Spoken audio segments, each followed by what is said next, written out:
nase ya pongi na miyoki lokwa naza likolo ya mai. Tant na yoki lokwa naza likolo ya mai na fongoli biso ezaki mai te. Natali na mopanzi parce que avant na la pongi nasenga ki baya na bébé. Bébé nanga na botaki batia e pembeni nanga bazwa esui moko nazaki nango ya munene boye. Bagumba ngo bien batie wana. Tant natali mopanzi na moni esi wana komi rouge. Misi makile belé. Osali hémorragie. Na ese benga kasi baso babotsaki ngala musabango. Akeye akekola musabango. Tant akekola musabango baye bazui bébé balongoli e batie na berceau. Bazui nga balongoli nga pe na mbetu wana batinga na mbetu mususu. Babandisi ko soigner nga bazoluka ba arrêter hémorragie wana. Tant bazoluka ba arrêter hémorragie non ka makelele. Makelele wana na mokili na ebite soki ezalaka type makelele la bongo. Koyoka na oki makelele wana directement na moni na kabwani mibale. Nazo bima na kati nzoto nanga. Ngape na otika la su ya kolala. Eloka liboso na otonga na bimi na nzoto nanga na position ko vanda Nathalie. Mais wa atikali yo ezangati. O pazo bimo ezangati. Parce que wa ndotika na mbetu a bouger. Na bimi na nzoto nanga. Ko bima na bimi na nzoto nanga. Na telemaki na espace parce que mabele o tozana ngo to tambola nango na mokili mwana nya tango za kite. Nazota mabele ngo na mona ngo nze muto otale loko na se ya mai. Na kamwe. Mais wala dio ezanga. Oyo pe atelemi awa ezanga. Accoucher za liboso po bakucher wana ndenge bayaki. Accoucher za liboso alobi akati motema. Wana zaki am nanga bimi na kati nzoto nanga. Okay. Tango am nanga eyoki ke accoucher wana alobi akati motema. Place am nanga zalaki nzoto nanga zo bouger te. Na mona ke onde elali na mbetu bango bazo continuer bazo simo. Tango alobi na muninga na ye akati motema am nanga place na zaki pembeni na bango no bio na kati motema te. Ngaye yo nazalia wana kati motema te. Loko bazo kanga te fona simba bango ba sentir ke nazalia. Na longue place nazalaki. Na kende pa ya accoucher za liboso et loko so yaki oka musanga zaki etamoli. Donc ezaki vitesse moko na comprendre donc ce qui juste na bino kende boye na meki ndeti boye na mokilo meki obwaka pa juste na komi wana. Donc ezaki vitesse moko makasi. Tango na yako koma pa o ya liboso accoucher za liboso na biye fona simbe na liboko. A sentir que naza non que pas ami balé non simbe na lipeka. Yo sentir que naza ma sœur le quoi za munene ye no kangaye. Ma sœur a sentir que nazalia. OK. Na combien pas accoucher za liboso. Koko na combien pas liboso na liboso accoucher za liboso nazo mona eboy liboso nanga. Na moni loboko na ena luka na simba. Et comme le quoi moto linga kanga mon pépé. Transparent. Na luka na simba comme le quoi moto kanga mon pépé. Am nanga na kati ya salle d'accouchement ezo ganga mais bango ba réanimer nzoto nanga. Nazo ganga na kufite nazalia wa bino boto botsanga kalate bozolo banga nazoyoka ndeni nga nazolo bino bozoyoka te na kufite nazalia bango bazo continuer ka réanimation bazolo bakati motema na longwe pa wa liboso na kolela na koganga na kepa o ami bale. Oya mi balé ton na kepa na e na luka na simbe na lipeka elo côté na luka na simbe nazo mona lipeka na mais so na tie loboko donc elo côté transparence donc ozo simbe elo côté namba moko mungongo moko e ko benganga mungongo ezaki makasi elobi Irène na mokili batu bakufaka okufi mopepe bonko makasi ye efungoli porte donc efungoli porte et tombolinga donc ndenge na ocha papier oboye. Papier mouchoir au bout, on peut pas net tomber nga boy et boire kinga libanda. Tant on peut pas ne boire kinga libanda. Na libanda zaki sou mokili na bisote. Nzelango ezaki na ndaku te, nzete te, mai te. Tant on boire kinga libanda, lipata moko mwindo ezinginga. Na ceinture na sima lokwa maboko mpepe one ezaki lokwa na maboko e banzo tindika nga na banda ko kende na musika na omona lumière na milobeli nakendaka nakoma ti esika lumière wana parce que mon papa na ndo tindikanga force nango ezaki moyen na telemeza te fallait ka nakendaka voilà nakoma esika lumière wana ezali bongo na pema eloko ekamusanga ntango nazwa avancer lumière wana mpe eza koseloigne nanga mbala moko namoni apparition ya bacréature mibale baza na forme ya mibali baza bambinga milai mpo batelema bie foto longola na batolo na parti na bango ya motu suki eza te miso eza te mato eza te monoko eza te zolo eza te donc ntango eza te ezaka juste forme ovale ezolakisa mpe teke miso ezalaki place oyo mato ezalaki place ezolakisa eloko te balata bateni moko akaki na loboko moko boye basimbaki fimbu tingaki baokende na nga donc tu as une vision nga na omona bango boye ntango balobi na nga bongo moko aya simbi nga na gauche mosusu asimbi nga na loboko à droite kosimba basimbi nga babandi kobimisa oyo babandi kobimisa ezalaki ame na nga babimisi ame na nga baoyo namonaki wana précisément babengaka bango badémon abatteur baza mwindu makasi ntango babimisi ame na nga na kati ya nzoto nabima na nzoto moko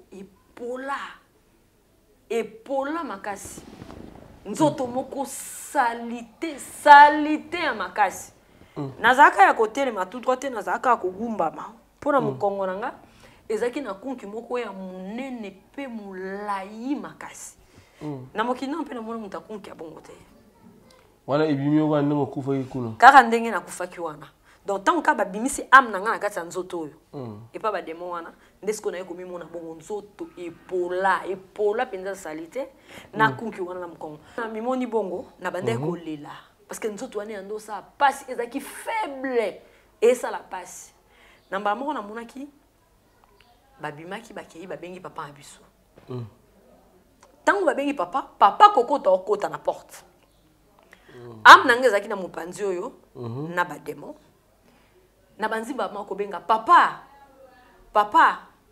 ya kosunga nga banzo benga mamoko papa ya kobikisa nga papa tala ndenge nakomi wana tomboli loboko boye nazolakisa ye papa tande nakomi na banzi siko kofunda bademo wana ngabi papa bato depuis bayaki tande bakomisi nga papa na oyo kapasi papa ya kobikisa nga ko papa zo kauta eloko kamusanga papa biso akota yo kanga te papa na biso aleki nga na obelela ye ame na nga papa leki papa keti esika nzoto na nga oyo elalaki ezali ekufi papa azotala wana nga na nsima papa nazobelela papa naki na accepte a défendre nga nsima liwa voilà balekisi nga liboso bandeko bazaki wana nazobelela bango bosunga nga bake na nga bango baza concentré na corps oyo ekufi mais ame na nga ti baomema ngo na misu na bango bazaki wana bazomona te nga nde na nde komona bango tobimi na porte la salle d'accouchement ti tobimi maternité wana ntango tobimi na porte principale porte oyo bato nyonso bakotelaka babimelaka ezalaki so mokili oyo te ezalaki esika moko lokola zamba so na bi lokola zamba c'est parce que komeka mwa moke kopesa image ya place wana par rapport ya ndenge tomonaka biloko na mokili ezalaki munene mpe ezalaki nzela molai kuna natambola te bademo basimba ye ngai balekisi oka koleka basimbaki nga tozokende na vitesse moko makasi ezalaki distance moko ya molai tokomi esika moko totambolaki su te tokiti sikoyo tokomokita kokita wana ezalaki kanga moko te na bademo wana tobande kokita bato ebele bato wana pe bazaki na badede moka lokwa nga nazaki na bango nde basimbe nga baokitisa bango donc c'est bato bakufana bango le même jour bato tokufana bango le même jour bato ebele so kuna façon bato bakokiteleza ndeni moni mbula soki ebanzi mbula ebanzi matanga wa ebele wana tobanda okita bongo tozokita place tokitaki bato wana tokitaki na bango bakika nzoto epola lokwanga bakunki na mokongo lokwanga bayo oyebisa biso ke esengeli totambola parce que il fallait kotambola kokendaka na meki obwaka pa liboso noki pasi na nzoto wana ebakisami na meko boka pa mi balé na oki mati lisusu makasi nde na ko milobela te na pema tango na bina pema nde babanzo beta nga lokwa ba beta ba owana mususu ba owana bando beta ba papa ba mama ba koko bana mike façon bazalela ki kuna nde bando beta bango so se retrouver place wana ata mwana na yo za na tango landele te ala moko ngongo moko ebansi koloba na biso bazoba na mokili na bino mokonzi na bino alobaki azali nzela azali solo pe aza bomoi bazoba botosaki ete pona nini bazoba bolandaki ete pona nini tango noki mungongo wana elobi na banda ko lela place nazalaki na bandi ko regretter et kati nanga lokwa écran na kati nanga na bandi ko mona mikolo nyonso nazaka na mokili bateyaka nga maloba wana nakuti mulongo mokwa mulai wana tozaki toujours na ba demo wana mulongo mokwa mulai a classé yo des moments à temi na gauche na yo des moments à temi na droite na yo ka le même demo wana obasungenga na kufara masu moko na gauche mususu na droite ba mulongo ngo ezo continuer ndenge batu bazo kufara na mokili bazo ya poko na batu ayaka ebele tozoko bazo classer biso ba classer biso na liboso ezaki na kiti moko trône moko hein kiti ya bokonzi moko ezaki wana ezaki na demo moko demo wana ezaki na forme nzoto ya mibali akina maseke mibale mbanga na ezaki moni mbanga ntaba ndenge ezalaka akina mbanga ntaba tango azoloba minu na ye ezaki minu neti ya banyama ezalaka bantaba okay suka na ye ya maboko na suka makolo ezaki lokwa ya banyama ndenge bapata banyama ezalaka mais kati ya nzoto azaki na forme mibali asimbaki baton moko ya pembe avanda na kiti wana biso nyonso ba oto kufa na masumu mulongo liboso na ye on kutena mulongo babande kolela pasi na bango bando lelela l'équipe biso ba oto yaki po biso to ando lela tozaki na pasi mais bango pasi c'est comme si nde so ba tiona mulongo wana pasi za ya makasi ba o wana pe ba kei façon bazo lelela c'est comme si pasi na bango l'équipe sous ba oyo bazana mulongo o bazaki liboso ba ki penda pembeni ya démon wana parce que démon wana bando benga e prince okay alobi bino nyonso ba oyo boza awa bouti na mokili na mokili obino bouti est-ce que botosaki ye na mbala moko mungongo moko ezoloba que ce livre de la loi ne s'éloigne point de ta bouche médite les jours et nuits pour agir fidèlement selon tout ce qui est écrit et soukawana et bandeli lisu zaki parole oyo et konana ki biso pourquoi pourtant tozaki na mokili ba demo na telemabi tango bozaki na mokili mokonzi na bino apesaki mibeko o esengelaki na bino kotosa mais botosa kité ezo suka ka bongo te ezana écran o ezo lakisa yo tango nyonso bateyaka yo parole wana mo rejeta kango mama if love is crazy love is funny mama if love is crazy love is funny Ozana mingi balobaki ete Seigneur Jésus-Christ asalaka lisusu te ndenge abandaki kosala kala yango ngai mpe nayebisaki ba oyo batambola partout baluka ba délivrance bamatana baavion bakenda partout ba délivrance esimba te boya epai na Seigneur Jésus-Christ nde bokobika bato wana mpe bayaki mpe baleki ba délivrance babiki bino moko botala ba témoignage nga frère na bino na kati ya Irlande nazali na ba blocage ba porte tout ezalaki fermé mais depuis na leki na délivrance na papa Moïse makambu tout efongwami na sombi dendaki ba pasi na nzoto esili changement ebele salami na ba aspect nyonso nzamba ozana azosala. Shalom shalom peuple de Dieu nga mama Jeannette en tout cas na belaki tension makasi na yokota na YouTube na kota na kozana Pasteur Moïse Abondel pour na bandeko. Les mêmes jours nakei pa docteur nanga atalinga tension suicide bilonyo sanga sanga palpitation suicide. Shalom peuple de Dieu, shalom Maman Clémence na Paris. Naïe ko témoigner moni na nzamba ozana wa sai na bomo nanga. Nazali na problème mwana bane ko lobate na bane ko kene na orthophoniste. Donc va déclarer que mwana comme handicapé à lobate. Mais tant naïe ba ko l'exemple papa Moïse. Papa Moïse a l'équisi mwana délivrance de l'homme na ko loba. Naïe ko témoigner moni na nzamba ya bikamo wa sali na bomo nangai. Nazali na problème mukanda. Toi réponse na za kabariji. Na raison mo kozata na sensité. Na ko moi c'est ngono mukanda na zuke musara. Donc on a témoigné moni na nzamba ya ozana wa sai na bomo nanga to na nzamba. Na lobaki déjà awa ezali terminus. Bon s'abonner na Papa Moïse Prophète TV na YouTube. Dans un bino na moto. Nazali naturothérapeute, nazali kosunga bandeko bazali na bokono ndenge na ndenge au moyen de plantes naturelles.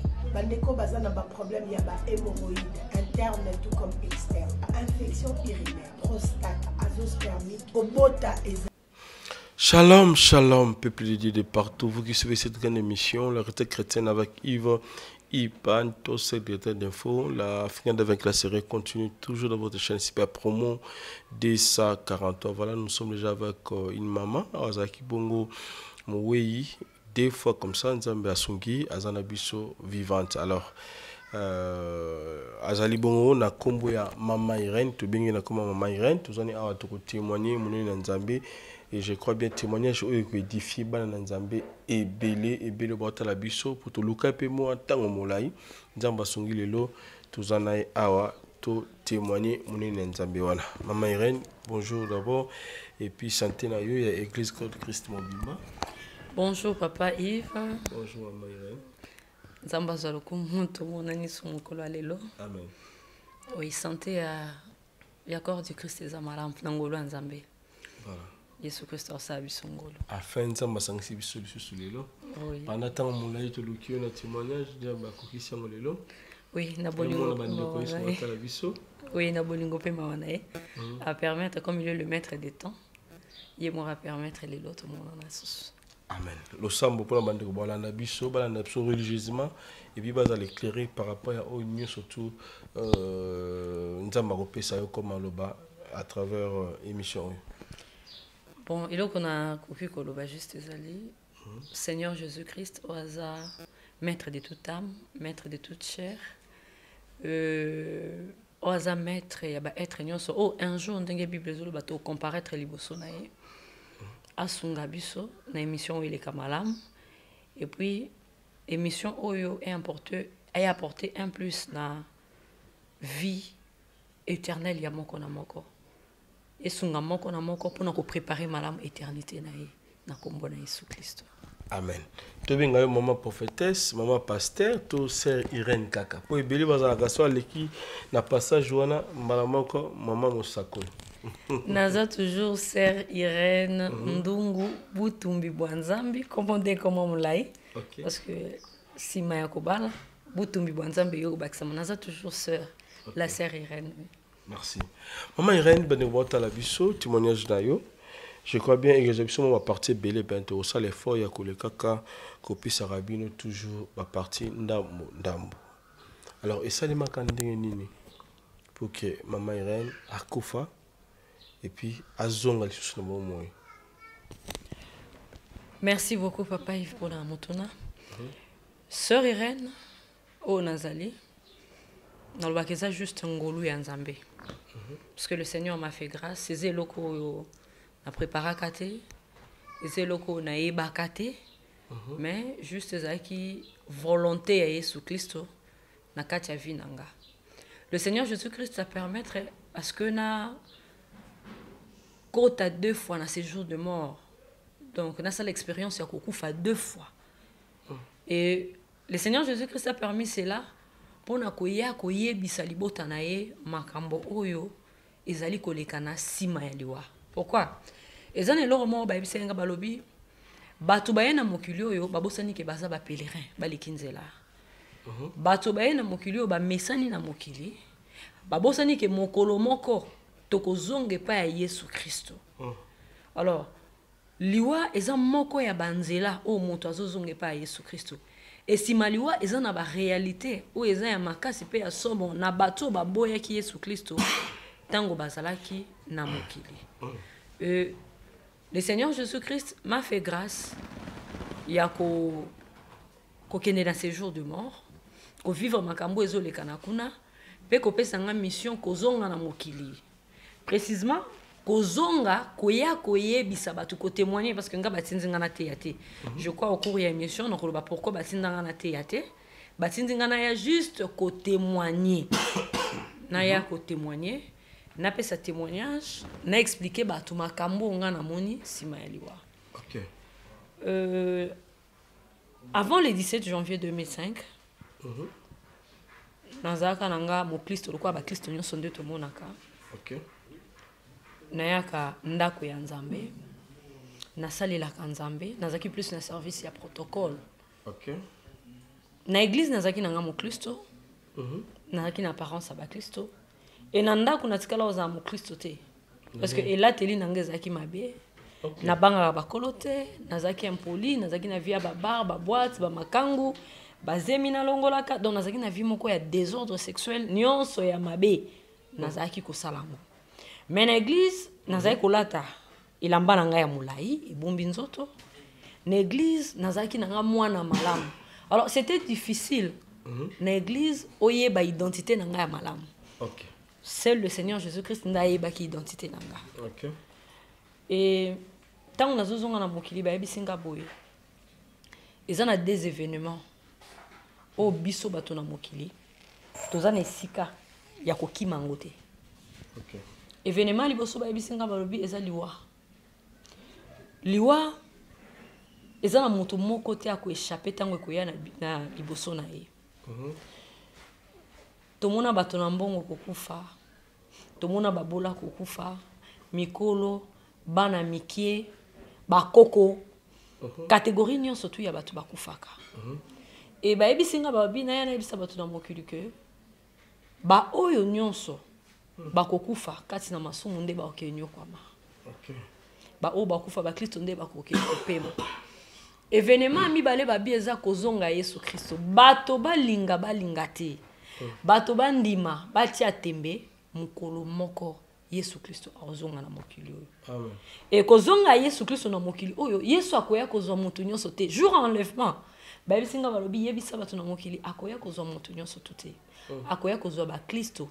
Ba oyo ba banga ki pe ba o batosaki. Papa Yves on azaki kuna na simaliwa. O nakuta na ina ngoza que bato na mokili nde tolobaka vrai chrétien na faux chrétien. Mais kuna vrai chrétien za raté, faux chrétien za raté. Ou soit oza chrétien to oza païen. OK. Kuna eza bongo o aza chrétien likolo mona kati lokobon libanda te babi Jésus Christ akoya kozwa ba chrétien donc ba o na sa mokili oyo batambola ki na kobanga pe koto sa yesi makoyamba ye nde bawana bako hériter bokonza likolo. Alors nazaki nanga na kati ya vie wana pour en revenir na témoignage naki na kati ya vie ya désordre na église na za mo Kristo ba pasteur batikala ko détecter ngate parce que na kati ya boîte pasteur a raté. Nakata barba pasteur bazaki te. Donc nga ezaki vinanga nazoka ngo kitoko pourquoi bande na bango kokanga te. OK. Mais moko ba yaki sentenga. Ezaki soni na service à protocole. Moi na ibana ki moi malamu na église ba sente. On a pas frère église bi mutalibanda. Te zaka frère église te, zaka mutalibanda païen. OK. Nazaki na sœur na kati église, na salela na Nzambe. Mais des autres mon sang on a frère penza bien zati parce que nga zaki mutu déjà o ya vie. D'où bato to kota na bango ba boîte, to kena na bango ba bar, to longo la bango ba to longo na bango ba zemi facile faut zaka ba païen. OK. Zaki azalaki païen non à l'époque. Ngapi à l'époque, naki kana image ba Christ mais en réalité na zaki mon Christ te. Bon. Naki nanga mutu na masumu. Et tango batenga zemi, na linga na longo la zemi wana. Na luka moyen nyonso na longola zemi wana esimba te. Na kana muninga moko, il est tellement kazaki déjà spécialiste na temps wana, abotara déjà, aiba pe ba médecin belé. Amemanga et pas docteur Aliboso. Kokoma tokoma pas docteur Aliboso. Docteur wana tant que c'est prononcé abi na biso boye. Abi kokota moi so azokota na yoki na matoi nanga. Bazo ebisanga na simba ete so na simbi akokufa. Tellement tozaki na biso ba mabe to budai ngana camarade nanga tikala. Camarade nanga biko banga te na bi deuxième docteur toke pas deuxième docteur. Tant que pas deuxième docteur a répété même makambo. Donc même scène, ouais salama kiwana ezana, ouais salama kina docteur Aliboso. Yé pa ekolo balobi, mwana mwasi otango azokota. Ba ebi singana simba ete so na simbi na longoleze makokufa. Ah. Camarade nga biko banga te, na ebi docteur mususu. Ah tikala na to budé docteur wana toke. Toke pas troisième docteur le même jour. Donc, ma pas troisième docteur, il n'est pas répété même parole. Parce que déjà, parti à deuxième docteur, et comment ça a bien été. Mais camarade, n'a pas qu'on se pour motiver. Pour y aller déjà, mon tabac vie, ou on a ma casse psychologique. Pour na HP, qui est un peu avancé par rapport à Nanga. Ok. Donc, on n'a pas troisième docteur, donc pas quatrième docteur. Et pas quatrième docteur. Quand camarade, n'a pas docteur, donc pas quatrième docteur a reproduit au même langage. Tant à reproduire le même langage, Tobimi. Camarade n'a pas été motivé, to boudé. Ok.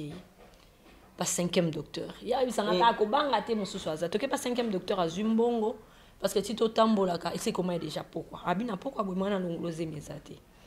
Boya lobina 6 heures. To kanipe bien mbongo, to pesi pe mbongo na ye. Lobi to komi na 6 heures, to koya. Kokoma to komi na bureau na ye, to toke porte. Kofunga to funga le bureau to koti, tenga kota ebiso, likola table to kuti mbongo to pesa ki. Alobi nanga mona mwasi na lalite. Butu mobimba na lalite. Batungi singa na ndoto nanga. Namoni na longoli ozemi okufi. Et ba ebi singa balobi na simba yote, na meka ko simba yote. Et le docteur, cinquième docteur, na ndoto na ye amoni même makambu ke ba o mususu babanda koyoka. Jour on a continué qui sauter na tikaki. Mais na kati nanga, nazaki toujours l'espoir que un jour na olongola zemi wana. Na kenda nanga, à l'époque nazaki na 5e des humanités, non, kende 6e des humanités. On récupère un bon. Tu récupérer un bon, tu zongi na biso. OK. Tant tu zongi, nga na kati nanga, naebaki toujours que un jour na olongola zemi wana parce que na ne kolingate crédibilité na ngai donc na zo soni na kati église ouais. Et nae jour mosusu nazo kende pa ya muninga moko. Nazaki na besoin ya ba note ya mathématiques. Nazo kende na 20 mains, précisément na 20 mains, na sima ya stade.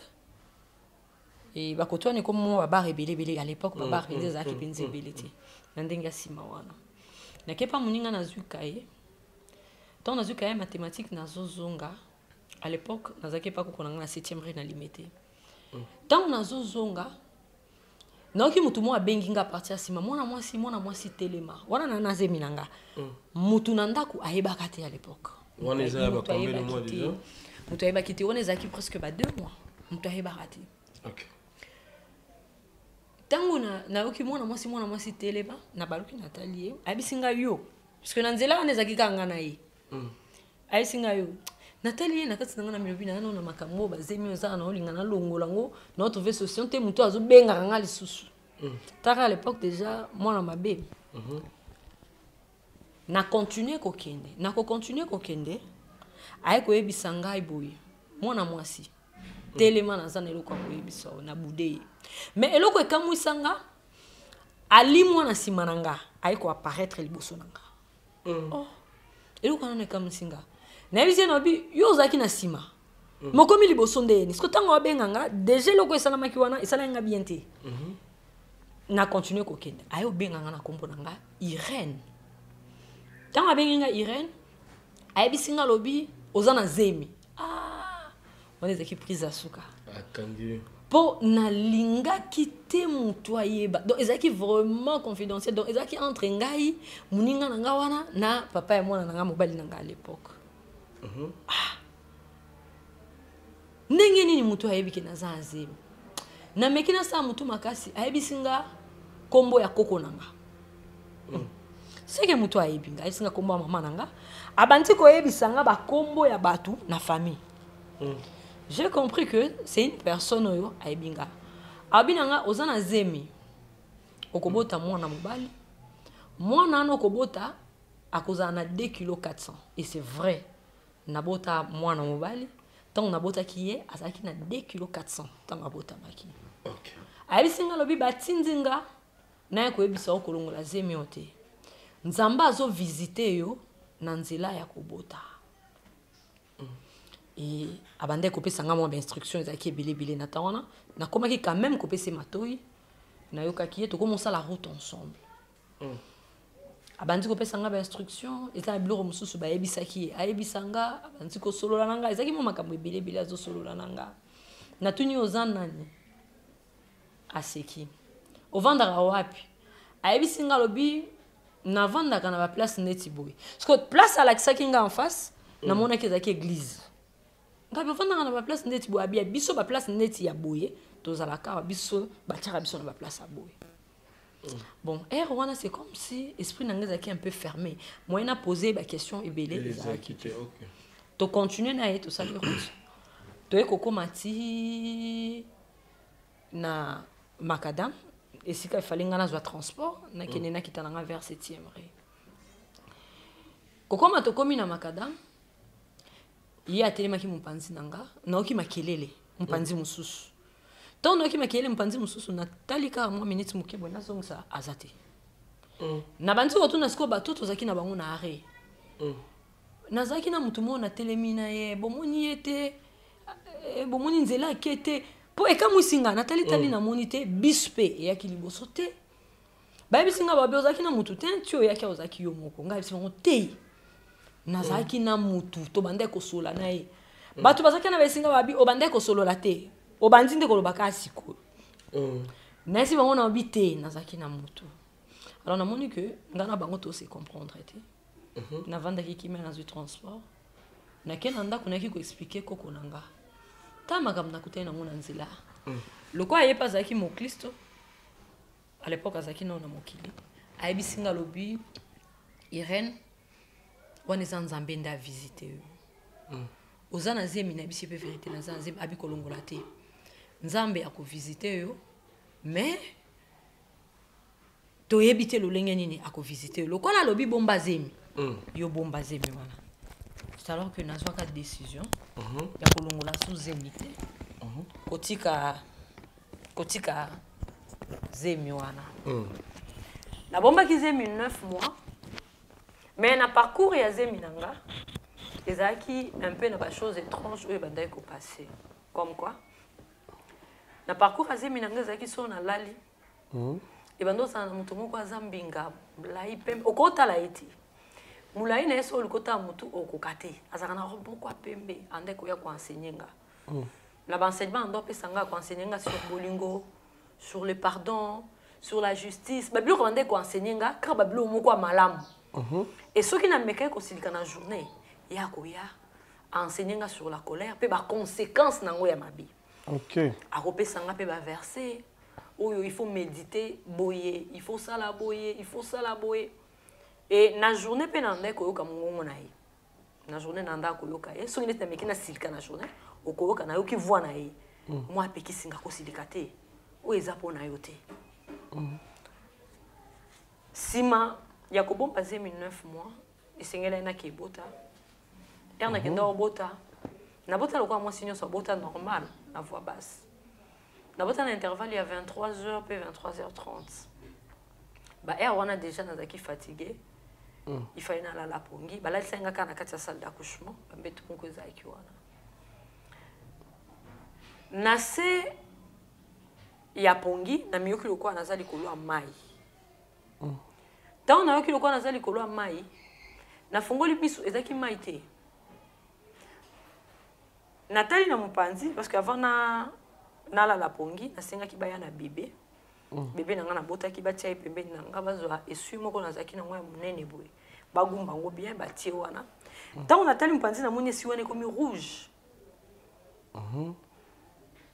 nde na ko benga fille moko azaki na pasi ya obota na kati ya salle d'accouchement tant na bengi ye na ese ya kotalanga tant ya telinga bio bimisi makile belé osali hémorragie na ese benga kasi basi obabotisa kinga la musabango akeye ake ko la musabango tant ake ko la musabango baye bazui bébé balongoli ye batie na berceau bazui nga balongoli nga pe na mbetu wana batinga na mbetu mususu babandisi ko soigner nga bazoluka ba arrêter hémorragie wana tant bazoluka ba arrêter hémorragie non ka makelele wana na mokili na ebité soki ezalaka type makelele la bongo je ne crois pas soki na meki moke ko pesa batu idée na mokili eza kwa eloko apema ya monene ba pasoli yango sikoyo koyoka na oki makelele wana directement na moni na kabwani mibale nazo bima na kati ya nzoto nanga ngape na otika la su ya kolala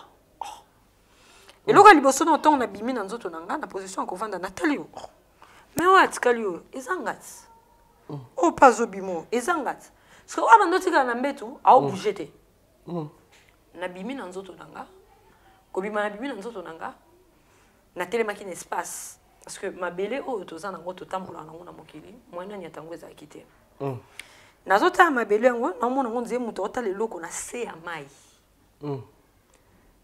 na kamwe mais wala dio ezanga oyo pe atelemi awa ezanga accoucheuse liboso po accoucheuse wana ndenge bayaki accoucheuse liboso alobi akati motema wana zaki am nanga bibi na kati nzoto nanga okay tango am nanga eyoki ke accoucheuse wana alobi akati motema place am nanga ezalaki nzoto nanga ezo bouger te na mona ke onde elali na mbetu bango bazo continuer bazo sima tango alobi na muninga na ye akati motema am nanga place nazaki pembeni na bango na bio na kati motema te ngayeyo nazali awa na kati motema te accoucheuse ami balé ayeko confirmer a confirmer alobi ya solo akati motema am nanga place ezalaki bango ba omona ngate okay ngande sko na ndo omona bango na omona nebe ba osimba nzoto nanga ngana ebisi bango na ebisi wana ale na kati motema te ngaye yo nazali awa bino batu bocho botsanga karate nazali awa ngaye yo bango bakoyoka ote bakomona bango bayoka te baomona te nde na yeko tango na yeko babongo na yeko milobela ngabi bango bacho botsanga kalati bango baoloba ngana oyoka ngana oloba ndeni bango baoyoka te ma sœur loko na bota ko hôpital ya sœur ma sœur azaki na ma sœur alobi ya solo akati motema na ekozungisa nobi ma sœur na yope na kufite na zaliawa nabi loko bazoyoka ngate fona simba bango ba sentir ke na zaliawa na longue place na zalaki na kende pa ya accoucheuse liboso eloko so yaki oka musanga zaki etamboli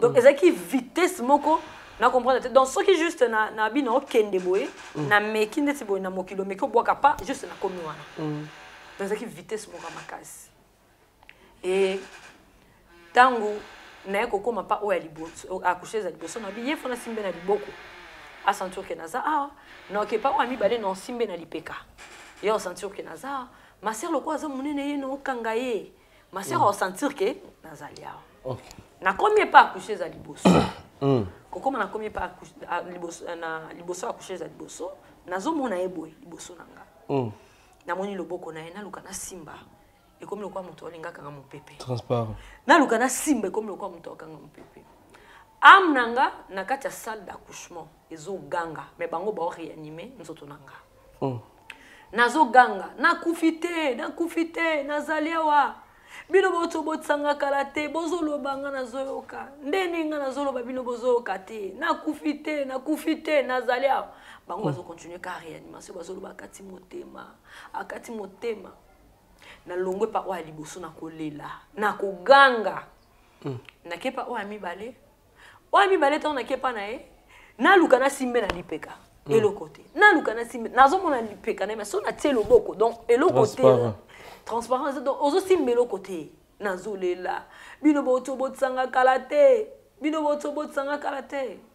frère nanga liwo ezali liwo eza réel et bato na mokili tango toza na mokili na bakelo ko moko sala lolendo te un jour okende le plus important ezali bongi sanzela na yo tango zokende je crois message o liboso nazo pesa oyo tango nakomaki kuna babenganga mo Kristo te bayebisa nga na kufi liwa ya moto na masumu yango moni même so nazo témoigner na lobango eza liwa ya moto na masumu eza liwa ya mo Kristo te OK eza liwa ya moto na masumu voilà tango na longwe pa wa mibale na kepa ma sœur nakanga ebwe nazokokati nakanga ebwe donc moya ko simba ezati ba o ezaki na mokili na kokai ko simba ngote na banzolela na kufite na wana zo baluka na kati ya salle d'accouchement am na ngezo baluka ba oyo kangote ba omona ngote ngaka na omona bango nazokande ba oluba kati motema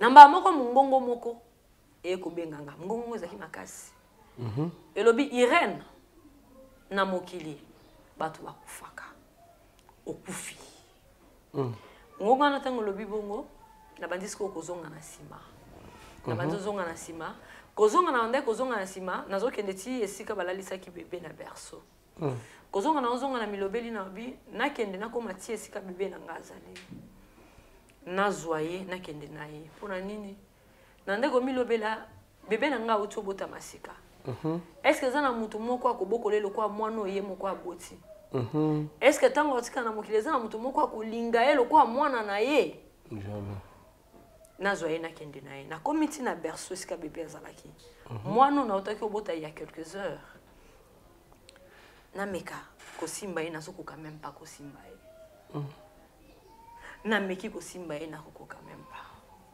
naye komona mbala moko mopepe na mokili oyo toza mopepe abongo ezalaka te mpe ekotikalaka kozala te mopepe bongo ya makasi eye efungoli porte ntango efungoli porte etomboli nga donc ndenge naotya papier oyo boye papier mouchoir oyo boye mopepe ana etomboli nga boye ebwaki nga libanda ntango mopepe ana ebwaki nga libanda na libanda ezalaki su mokili na biso te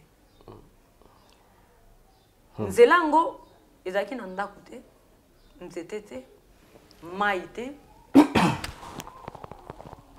ntango ebwaki nga libanda lipata moko ya mwindu ezingi nga na ceinture na nsima lokwa maboko mopepe wana ezalaki lokwa na maboko ebandi otindika nga na bandako okende na mosika naomona lumière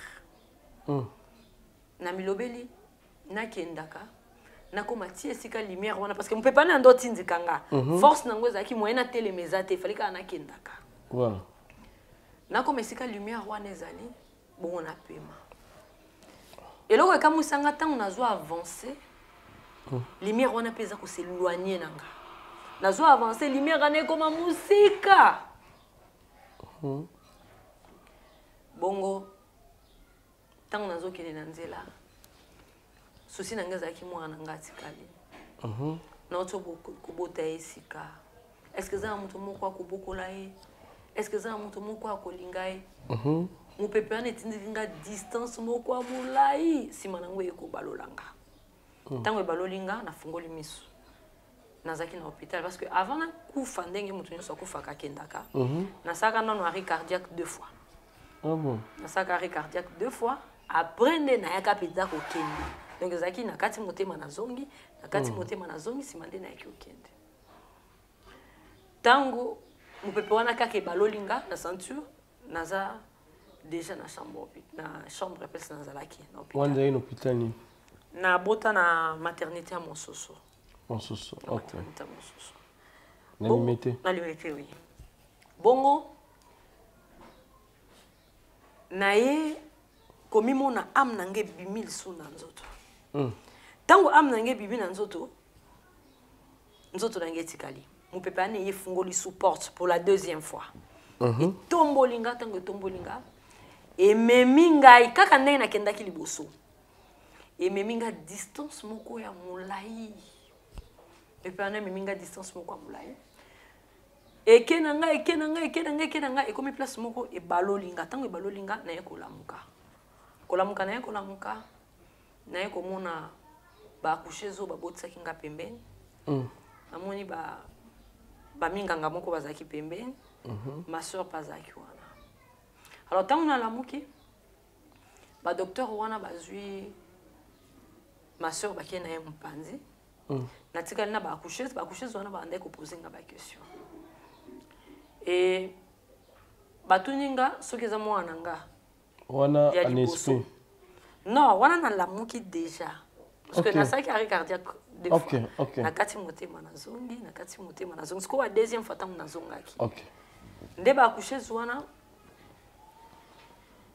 batuni nga so eza mwana na nga liboso ya kobota nabi wi eza mwana donc omonake moko kutu ande kolela azokoka te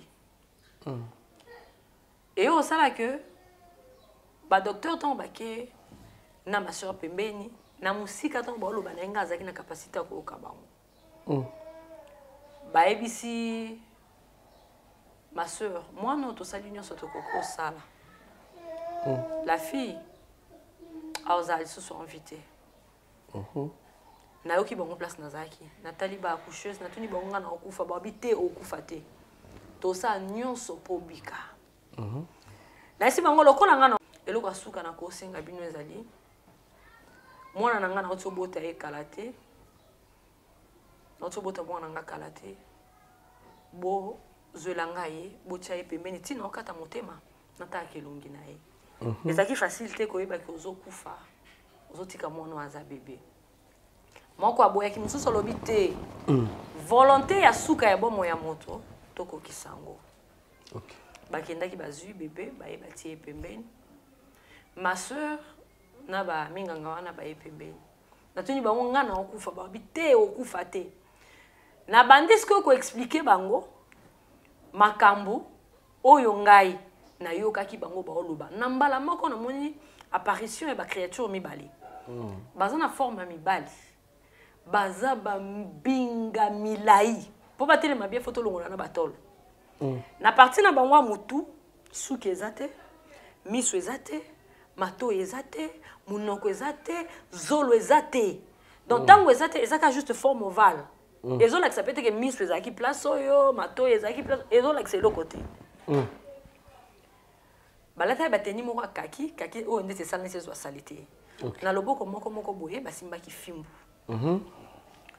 ntango namoni bango wana nanu nasali na kati motema te bayebisi nga ke baokende na nga nga na omona bango boye e bato oyo tozalaki na bango boye na mokili avant na kata motema bango baomona bango te nga nde na ndo omona bango ntango balobi na nga bongo moko aya asimbi nga na gauche mosusu asimbi nga na loboko ya droite kosimba basimbi nga babandi kobimisa oyo babandi kobimisa ezalaki ame na nga babimisi ame na nga baoyo namonaki wana précisement babengaka bango badémon abatteur baza badémon abatteur baza mwindu makasi badémon abatteur bango baza na mission na mokili oyo donc baza bamissionnaire ya satan baserviteur ya satan na mokili oyo bango baza na mission na bango principal ezali kosunga ame ya moto ekufa kati na masumu donc mutu nyonso aza na mokili il faut basunga ye akufa na masumu alors bazosunga nde nini bazosunga moto awumela na kati ya masumu soki moto akoti na kati ya masumu owumela na kati ya masumu otika masumu te okaka masumu elengi mpo jour okokufa soki okufi kaka ata na lisumu moko nzambe oyambo te e bango bazolite jour et nuit bazotravaille bazosunga bato ndenge nini bazosunga bato na deuxième point ezali mutu awumela na kati ya masumu parce que même Lucifer Satan ayebi que Jésus-Christ azonga alors bango bazosala de sorte que mutu awumela na kati ya masumu et enlèvement pardon soki ekuti ye kati na masumu mutu wana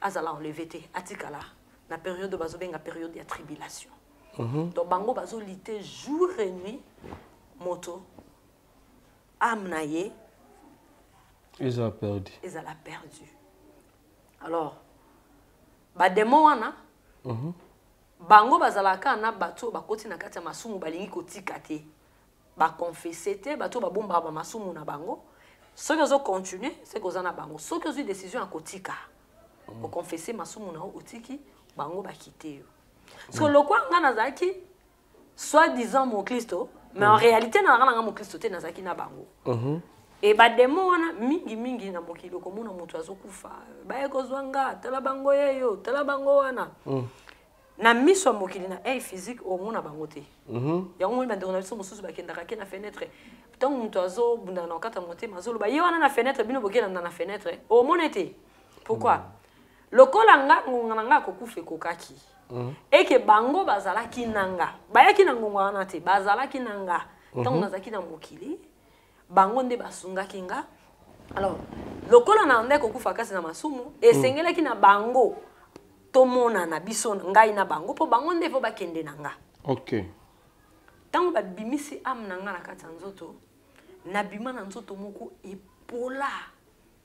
epola makasi nzoto moko salite ya makasi nazaka ya kotelema tout droit te nazaka kogumbama pona mokongo na nga ezaki na kunki moko ya munene pe mulayi makasi na mokili mpe na mona muta kunki ya bongo te wana ebimi wana ndenge okufa kuna kaka ndenge na kufaki wana donc tant ka babimisi am na nga na kati ya nzoto oyo epa ba demo wana ndesko na ye komimona bongo nzoto epola penza salite na kunki wana na mokongo siko ba demo wana na kunki na sima wana bazoloba bakomi masumu oyo abongisaki te tango azaki na mokili nde yango siko o na memaki ozobenga na français boss oui mutu nyonso aza na mokili aza mo Kristo aza moto na masumu un jour akolongwa na mokili mais eloko mutu azokende nango simaliwa eza ba œuvre na ye misala na ye lokwa na kufaki na masumu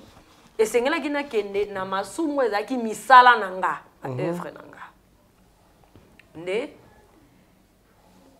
na ye komimona na boss wana na mokongo nzoto oyo nazaki nango ya kopola eza nzoto oyo nakomaki nango ka simaliwa te kuna naki ko apprendre que eza nzoto oyo nga moko nazwaki temps ya kotonga yango ntango nazaki na mokili mutu nyonso aza na mokili oyo azokufa tozomona biso nyonso tu bandeko na biso bakufa banzoto na bango etikala na mokili tokunda yango na mabele et après quelque temps epola ezonga yango ba poussière mais mutu tango azokufa azokata motema amna ye ezobima na nzoto et nzoto wana eza nzoto mutu azwi temps ya construire yango tango azana na mokili et kati na masumu mutu azo construire nzoto babengi corps ya péché nzoto wana natongaki yango nini na kindumba na nga na kolata mabe parce que nga na ndango na ndolata na nga mabe ipende libanda bakula bapanda donc place au moninga na bomba nzoto te nga so lati eloko mulai non seka yo pona nga ezaka na kena lati quelque temps na église nazongi na nga nango na ndako corps wana ya péché nazwaki temps ya kotonga yango tango nazaki na mokili eza corps bato bamimona nango sima ya liwa alors tango na mimoni bongo na bande kolela parce que nzoto wana ndo sa passe ezaki faible et ça la passe na mbamoko na monaki babimaki bakei babengi papa na biso tango babengi papa kokota na porte am nanga ezaki na mopanzi oyo na bademo na banzimba moko benga papa yako sunganga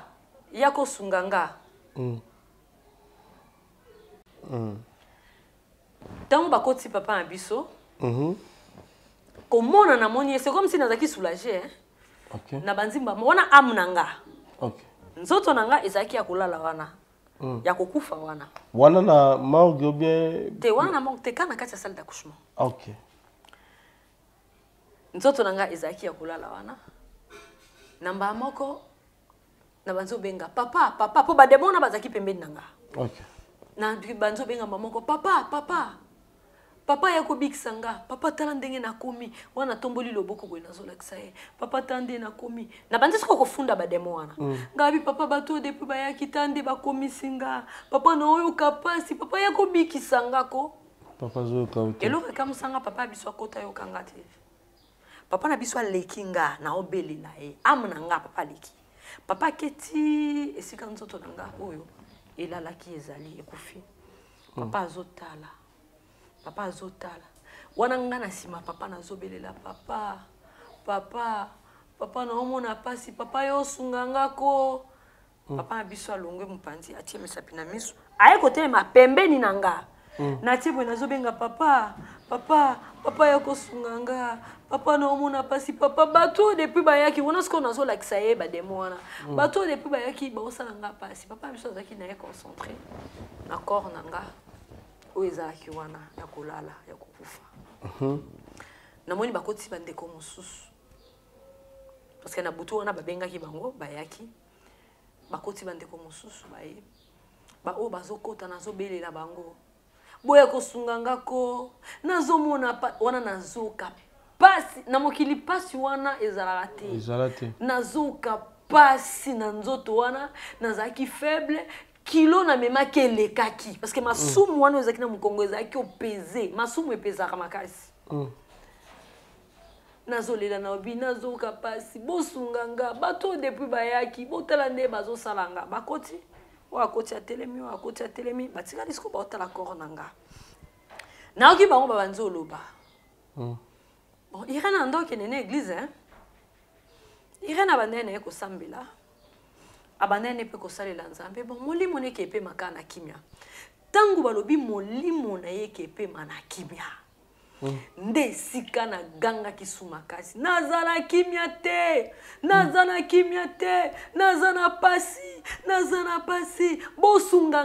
bosunganga bango bazolo ba bon abande ko kene église hein abande ko salela ne nzambe oui na esa rabatu ezana belé et batu to même ba frère aminene que ton âme se repose en paix est-ce que mutu wana place aza vraiment na paix aza na ki bien parce que na mokili biso ba oto za mokili to ko souhaiter paix pour na mutu akufite il faut yemoko aluka paix kimia tango aza na mokili et kimia wana c'est ezaka kana kati ya Yesu Kristo sans Jésus Christ kimia ezate simaliwa amen na bandeko nango ba olanda biso et to sakana na salia amna biso te to sakana salia amna biso te tango za na mokili il faut attendre ya komi bongisa pour ceux qui ont 8 ans ya komi bongisa te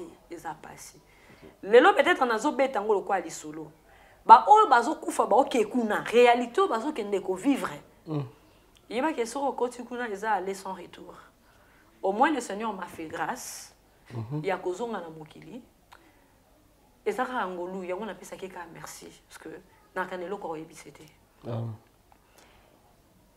tango bango bazoloba akepe manena kimia molimo ngana oganga nazana kimia te nazana pasi bosunganga soki mutu akufi na des expériences ya liwa on a sali moi tant mukie amu ya mutu ezalaka wana nde bolela ye na début azomona mutu so akufi kati na masumu ndeti nga nazoyebisa bino boye ona kufa kati na masumu na bande kosenga lisungi epa ba o batikali na mokili nde eloko esalamaka ntango mutu akufi kati na masumu na mutu akufi mokristo ntango na kolobela sur la mort d'un chrétien wana le Seigneur Jésus-Christ asalenga grâce à kokufa mokristo bon mona que c'est totalement différent eliwa ya kitoko eza kokufa mokristo ke kokufa moto na masumu ça c'est vrai et na bande kolela nazana pasi bango bazoloba molimo ne kendo pe mana kimia eza ne belé obiso toloba kendo pe mana kimia en tout cas o penza zaki mosali oyo penza oui nazaki mosali na service à protocole nazaki na image ya malamu na kati église Fondation Tabita Dorcas Maman Mireille Maingi a lancé appel na mutu nyonso de bonne foi. Moto nyonso oya sungaka ba ofele nzambe akota likambo na ye. Ba mama bazana fondation oyo bazana bana ebele bazana batu ebele rentrée scolaire yango oyo bana ba ofele po batanga. Yo muto lingaka ba ofele ba lia mbongo na yo. Ko gaspiller te. Contactez Fondation Mama Tabita Dorcas. À partir de kubinga Maman Mireille, nde Maman Mireille, moi quelque chose à Kebaka, nde azo sunga bana nyonso bazana ba balabala, bazana banzela, benfirmier, handicapé, buna nyonso tout, kaka sana ko soutenir bossa makambu nyonso, yo vana na harmonie. Fondation Tabita elisu liboso na bino. Kosenga lisungi na 1 euro na yo, na 1 dollar na yo na 1000 francs. Kosunga bitike, batanga, bazana bonne santé. Bazwe loka kolia, bazwa tama ya komela, bazwa telamba kolata, bazwa na bonne éducation. Nzamba lobe senga kopese leke senga kuzwa. Tango zo kanisa babitike, eza ozo defisa nzambe. La Fondation Tabita Dorcas Espoir a le souci d'apporter le sourire à ces enfants démunis que la société a abandonné parce que les parents ne sont pas là. Fondation Tabita Dorcas Ezo sunga bofele bana bitike bafefe Ezo sunga bofele bana bitike bafefe Mama présidente Mireille Chubae Ya Jomas Masamba Merci maman. Oyo apesa ke pa bofele achaka nzambe musapi na lisu. Enfant de Dieu. Na Pesibilombote na Kombo na Yesu, c'est bien moi votre frère, le pasteur Israël Nash. Je vous salue au nom de Jésus. Je suis précisément à Kinshasa. Naza responsable à Ophelina. Jésus est mon papa. Naye liboso na bino pour représenter bino bana o bozo mona na bilili pe ba difficulté tozanango.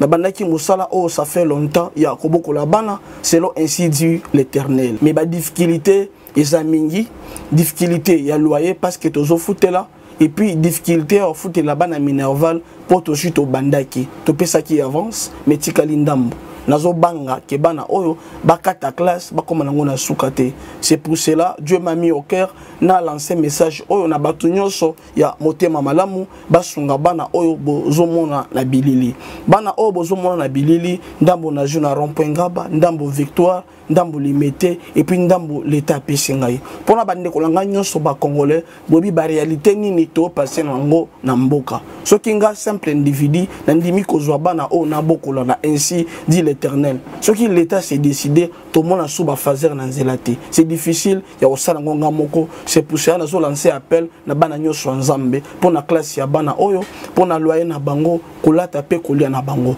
na osenga na batu nyonso baza cœur sensible pe bazana motema kosunga ba sunga biso pe ba salisa biso toza na commune ya Kalamu quartier Kauka référence ya monene tukangami na université Kimbangiste avenue Kombo nango eza Marin numéro 16 numéro de téléphone na biso pona bato balingi ba contacter biso pona ba détail mosusu eza plus 243 89 72 32 229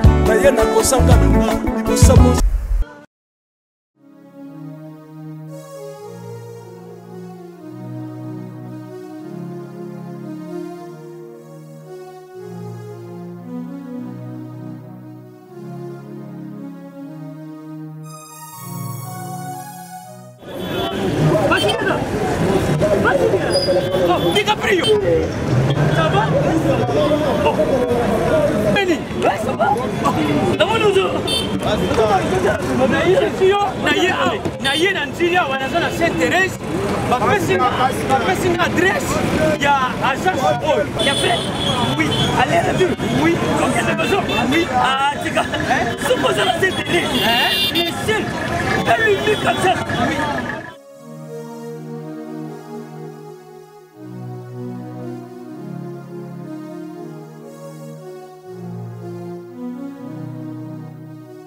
Station Saint-Thérèse. Oui. Ce commis Saint-Thérèse.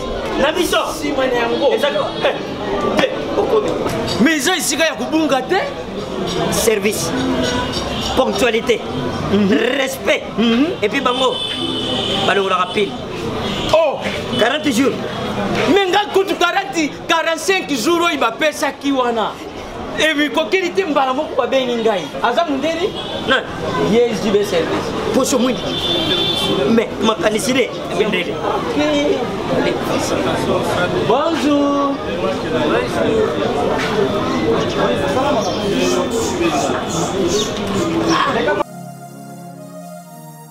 Papa Sule, DiCaprio, Papa Sule, DiCaprio, Omonio, et la JB service. Et puis il y a José Baïla. Il y a José Baïla. Ah, motomoui de l'Omaïlemo. Il y a Mundede. Attention, ton ganayo. Moutego le guaté. Oh, ça te regarde mon big. Il y a un gros JB service. Et Zakaka, on a dit ça. Oh, Angola. Brazzaville. Tozuket. Kalamengite. Mokili Mabimba. Abilo. Aujourd'hui. Donc, à longo de Bissopil, il y a ma cambo et ça qui 40 jours, mais au moins la contenir ça dit 6 mois.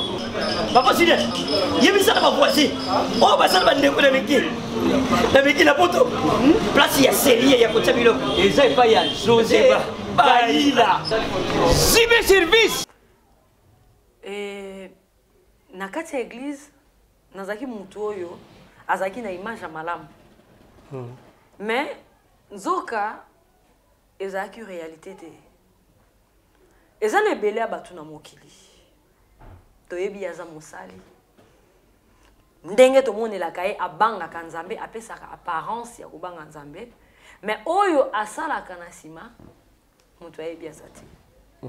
Et eloko nakoki oloba lelo eza que moto nyonso aza na mokili atambola malamu. Kotambola na des identités parce que ekokute yo cher tango kolongwa na mokili oyo. Nga nazaki mo Kristo na kati église mais na ndako na bandai ko se conformer na nga na balwa nyonso ya monde. Mokolo aliwa bato ba mona kinga comme étant na mo Kristo oyo akenda ka église. Pona bango ezaki ke na okepe masima liwa. Mais nzoka na kenda ko pe matena kenda ko nyokwama. Amnanga ezalaki nano wana simaliwa ezomona pasi ezonyokwama avant que tuba kende nanga parce que mutu soko kufika na masumu ezalaka te ke o ba kozelisa yo nanu okuvanda quelque part te obandi déjà konyokwama et oyo yanga mort kuna ba yebisenga balobi ezake mikolo nanga na mokili silaki ponga kozonga bazongisanga na mokili babakisela ngande mikolo. Nayaka na mokili pona tamula ete babisanga nayaka na mokili pona kufa jeune. Je crois toujours na kati ya témoignage ils na phase na ko expliquer makambo wana. Nayaka na mokili pona temps ebelete nayaka pona kufa jeune. Donc mikolo nanga na mokili esilaki. Et liwa eyaki kokutanga na position moko amabe. Eyaki kokutanga ke nazaki na kati ya vie moko amabe masumu na salaki nazaki pe temps ko confesser en côté.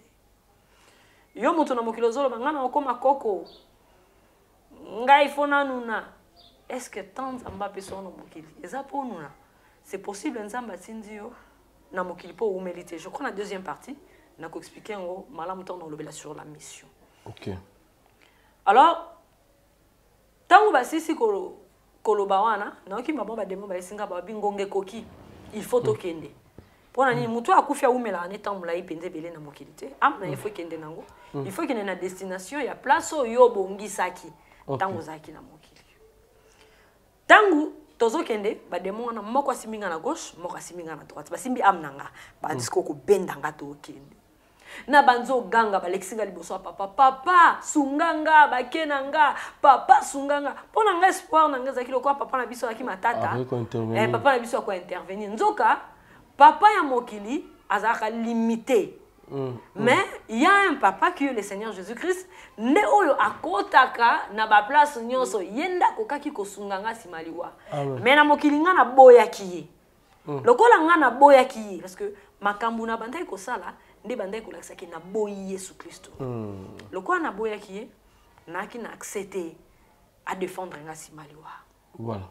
Balekisinga liboso bandeko bazaki wana nazobelela bango bosunganga bakenanga bango baza concentré na corps ekufi mais amnanga ti ba memango na misu na bango bazaki wana bazomona te ngande na ndeko mona bango tobimi na porter la salle d'accouchement ti tobimi maternité on attend to bimi na porte principale porte o batunya so ba côté la babimi laka ezaki so mokili ote ezaki sika mo lokwa zamba so na bi lokola zamba c'est parce que komeka moi mokie ko pesa image ya place on a par rapport ya ndenge to monaka biloko na mokili ezaki munene pe ezaki nzela mulai kuna na tambola te bademo basimba engai baleki soka koleka basimba kinga tozokende na vitesse moko makasi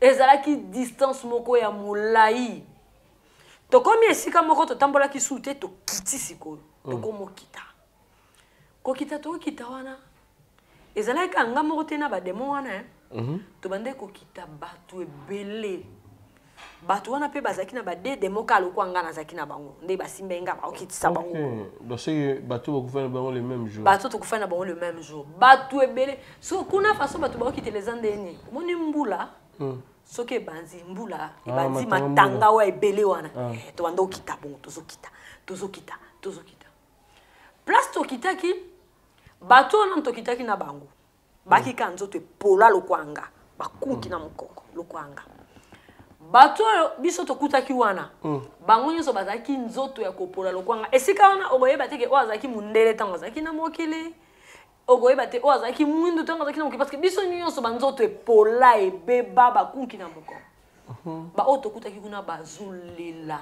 bazoganga bazobeta bango kobeta kuna kopema eza te bazobeta biso ntango tokoma esika babeta ye biso nano te bayo yebisa biso que esengeli totambola parce que il fallait kotambola kokendaka na meki obwaka pa liboso noki pasi na nzoto wana ibakisami na meki obwaka pa mibale noki mati lisusu makasi nde nayekomilobela te na pema ntango na bina pema nde babanzi obetanga lokola baobeta baoyo wana mosusu baoyo wana bando obeta bapapa bamama bakoko bana mike façon bazalelaki kuna na nde bando obeta bango soko se retrouver place wana ata mwana na yo oza na ntango olandele te parce que souffrance oyo bazalaki nango tokute bango nango moto aokipe likambo ya moninga te mpo pasi ezalaki makasi babandaki konyokwama babandaki komona pasi alors biso mpe babandi kobeta biso frère Yves place wana atolinga oboma nga na mokili na souhaité toke kuna ata penzo simbela nga munduki olinga oboma nga to simbaki lichette nde tomona lelo bande kwa simba machette olinga ko kata nga penza na biki na nzela na o te na souhaité toke kuna non souhaité te parce que ça place moko mabe makasi et ko sala que tango tozo tambola tozo meko tambola nazo kokate baninga msupe ba tchaki bango na kokate fona pema so meko pema ba beti yo lisusu makasi mais nzoto ya ki faible moyena tambola ezate mais oza obligé à kotambola pour place wana kokote le mati nambala moko ngongo moko ebansi koloba na biso bazoba na mokili na bino mokonzi na bino alobaki azali nzela azali solo pe aza bomoi bazoba botosaki ete pona nini bazoba bolandaki ete pona nini tango noki mungongo wana elobi na bandai kolela place nazalaki na bandi ko regretter na mbala moko nini esalama eye kati nanga lokwa écran na kati nanga na bandi komona mikolo nyonso nazalaka na mokili bateyaka nga maloba wana siko bango bademona moye batanga kombo ya Yesu ezate nde bazoloba mokonzi na bino alobaki po kuna bande bazaki clair kuna nyonso balobaka ngo boye babombaki eloko te bademo wana balakisa biso kuna ke biso bato toza awa tozaki na mokonzi moko oyo aza différent na mokonzi na bango parce que mokonzi na bango c'est Satan biso mokonzi na biso c'est le Seigneur Jésus-Christ bayebisi biso ntango bozalaki na mokili mokonzi na bino alobaki aza nzela aza solo pe aza bomoi na bandi mbala moko komona tango nyonso nazalaka na ndako nzambe tango nyonso même na ndako leka na balabala bisika nyonso nazalaka oyo bateyaka nga ke Yesu Kristo azali nzela aza solo pe aza bomoi na pesa ye bomoi nga na lekisaki yango lelo peut-être mutu na mokili alors se souvenir na événement mosusu te mais kuna nyonso eza ko apparaître na lelaki na regretaki na koma ko regretter makasi na koma ko regretter ba tant nyonso na lekisaki na ndako nzambe na osali na nzambe na service à protocole mais nzokande nazaki na nga hypocrite via hypocrisie il faut arrêter vraiment il faut tambola na kubanga nzambe na bosolo un jour moto alinga te akufa poliwa tango yaka na via moto etokaka te esenga permission te et tout n'a pas vie à moto te bongo ba o bazaki wana na kati ya kolela bazongisi balobi ezalaki envoûtement tant tozaki na mokili bademo balobi envoûtement ezalaka te tango bozalaki na mokili bayebisa bino ke siku ezali baprevenaki bino e motu nyonso aza na mokili atambusaka bomoi na ye lolenge oyo ye alingi yango omona ndeko mosusu alati eloko amokuse ntango opesa conseil ndeko nanga eloko mpenza olati na yo na nzoto na wana ya nzoto na nga na olata yango na nko donc kuna bademo bayebisa biso ke lolenge oyo totambolaki na mokili eza lolenge biso moko tolingaki donc mutu na mutu amitambusa lolenge alingi et tozalaki pe averti na esika wana alors ntango toboyaki oyoka seke tosepelaki na esika wana yango toke place wana ezalaki facile te kobeta konyokwama kopemeza te pasi ya makasi pasi wana na mokili nanu ezala te wana pesa nango lifelo te toli de toma toko avancer tant to avancer ndena ko na omeka ko expliquer yango malamu voilà toza ko avancer tozo continuer donc on est obligé à kotambola nzela mulai nzela ya pasi nzela ya pasi mais avant to lunga to kende kuna bato na mokili bandolo banangana ke pe manakimia ndenge to souhaita bato belé ndenge to memela bato belé ba fleur ndenge to mona oui muto penza servaki nzambe simaliwa na yaki kopema wana eza juste obiso to lobana na mokili réalité ya monene réalité ya makasi eza simaliwa o mutu ye moko ake ko vivre okay toyeko ko mesika moko nakuti mulongo moko mulai wana tozaki toujours na ba demo wana mulongo moko mulai penza makasi babanzo classer biso na mulongo wana soki ba classer yo demo mo ya temi na gauche na yo demo mo temi na droite na yo ka le même demo wana o basungenga na kufa na masu moko na gauche mosusu na droite ba mulongo ngo ezo continuer ndenge batu bazo kufa na mokili bazo ya pokuna batu ayaka ebele zoko bazo classer biso ba classer biso na liboso ezaki na kiti moko trône moko kiti ya bokonzi moko ezaki wana ezaki na demo moko demo wana ezaki na forme nzoto ya mibali akina maseke mibale mbanga na ezaki moni mbanga ntaba ndenge ezalaka akina mbanga ntaba tango azoloba minu na ye ezaki minu neti ya banyama ezalaka bantaba okay suka na ye ya maboko na suka makolo ezaki lokwa ya banyama ndenge bapata banyama ezalaka mais kati ya nzoto azaki na forme mibali asimbaki baton moko ya pembe avant na kiti wana biso nyonso baoyo tokufa na masumu molongo liboso na ye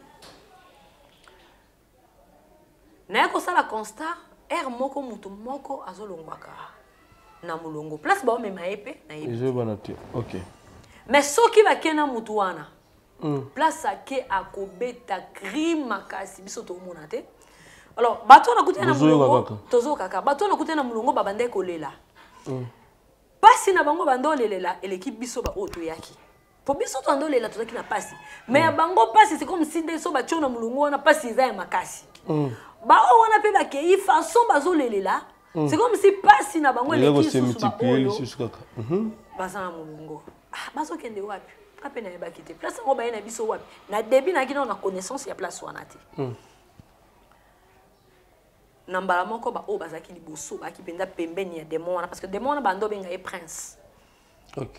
Donc moko ya bana Satan bando benga e prince. Na mbala moko ba o bazaki pembeni na e po biso to ki pe musika. Banzo yebisa ba lobi pardon.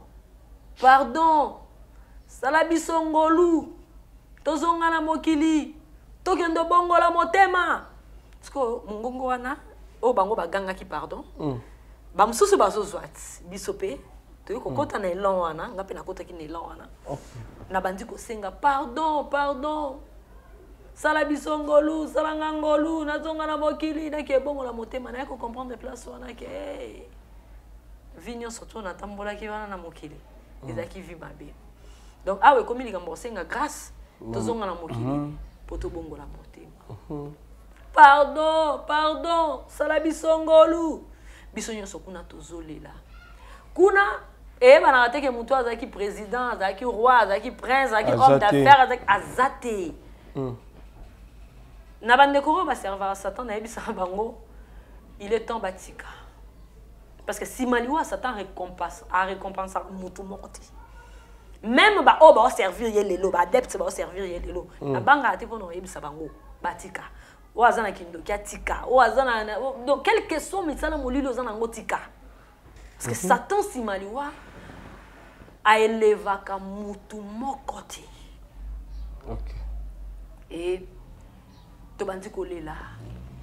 Tangu tozolela ba démon na ba zaki wana nyonso na prince Satan wana temi na kita banzo seka biso. Ba bandi ko seka biso loko alika mosusu. Si makosisa ko seka biso, eza bilo misato lobaki na biso sous forme ba question. Et loko ali boso. A rappela biso. Bino bo senga bozonga na mokili. Na mokili bino bo senga bozonga bouti kuna. A rappele biso keza na mwangonga muke touti na mokili wana. Eloko ali boso tuni na mokili bino bouti eske boyambaki ye. Kuna ndenge na uta koloba kala te awa ba demo batanga kombo Yesu Kristo te ba mekaka te.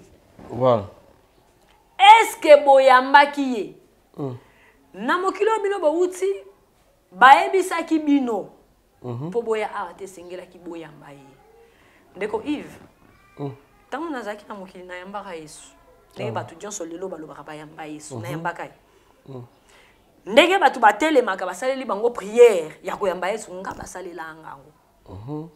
Mais sima ya liwana nga. Ba demo ba yebisa. Ba demo ba anste na za clair ba demo ba yebisa ngake na tikalaka koyamba mokonzi te. Oh, nandenge ni.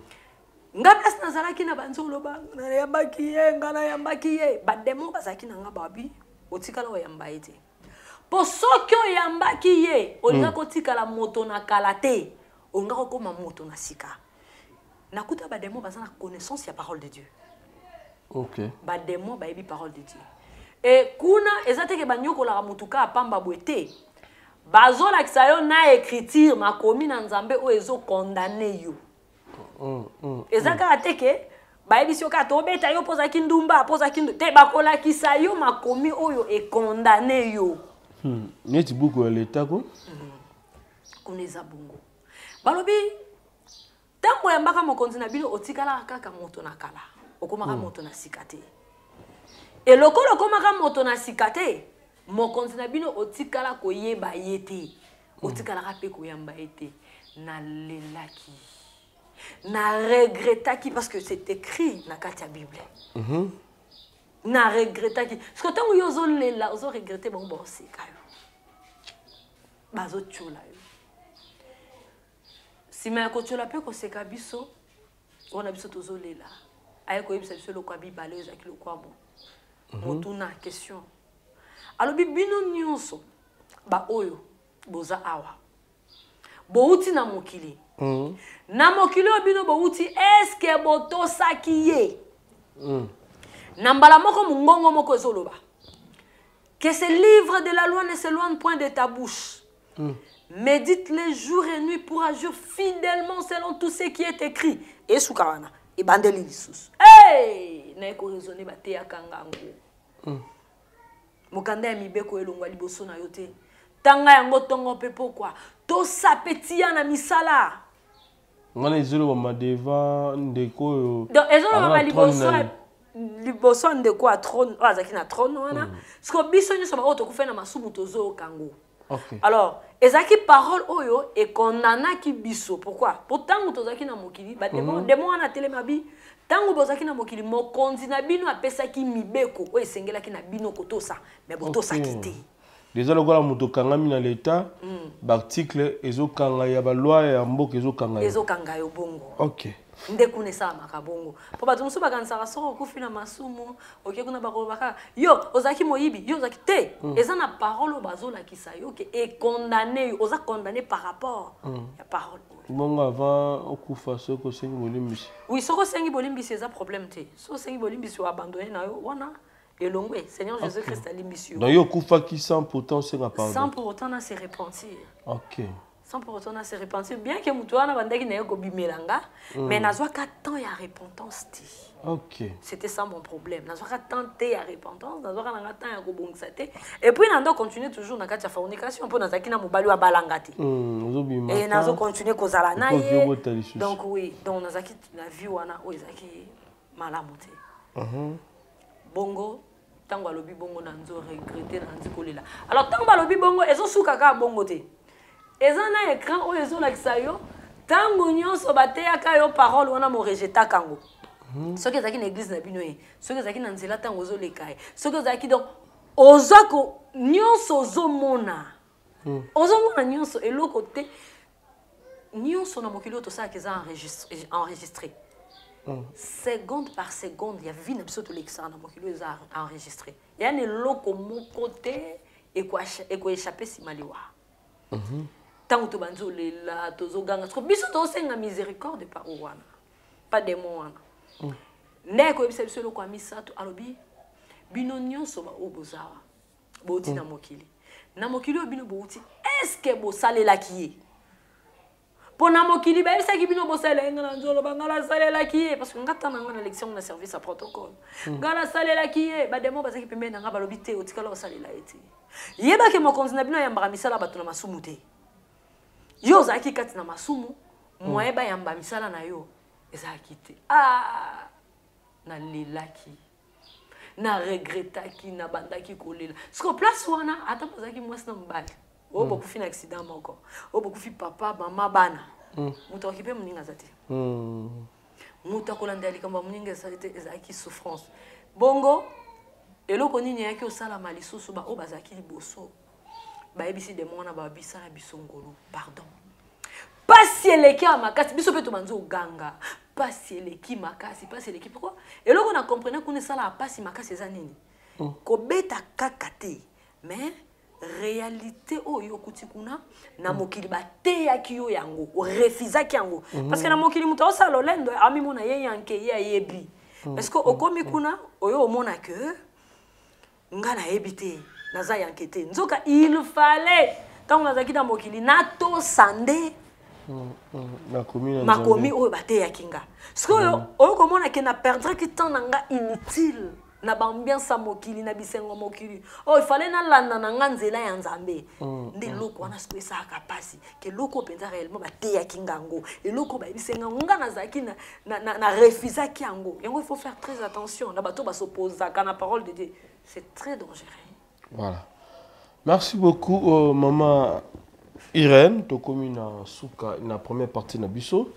Je crois bien, Bandeko Bolani Bichu la première partie, mais on ne va pas s'espérer comme ça. Donc, Tikanasuka, Moussali Nzambe, Papa Jean, Ozali Bongo Moulongani, il y a Maman Irène, à éclairer Bana Nzambe pendant 10 minutes encore pour que Bana Nzambe va comprendre que Maman Irène Alobaki, Siko na makomi Nzambe. Alors, il y a la mala Mingi, Maman Irène, la deuxième partie, tu retrouves Nini, comme message comme témoignage pendant 2 minutes au Tikelio et puis numéro de téléphone Papa Jean a repéré ça, c'est affiché. Et déjà, dans le camp d'Abisso, Papa Jean a repéré cette personne à propre éducation. Et maman, dans le pour 2 minutes, deuxième partie, tu as Nini, et puis tu as la troisième partie.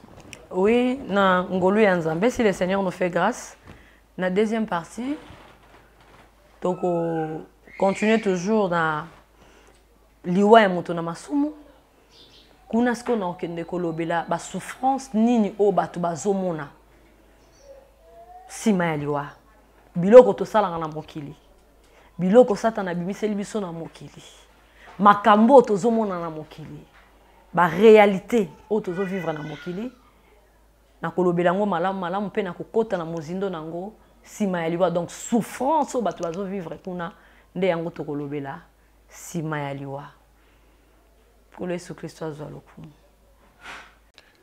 Shalom, shalom, peuple de Dieu.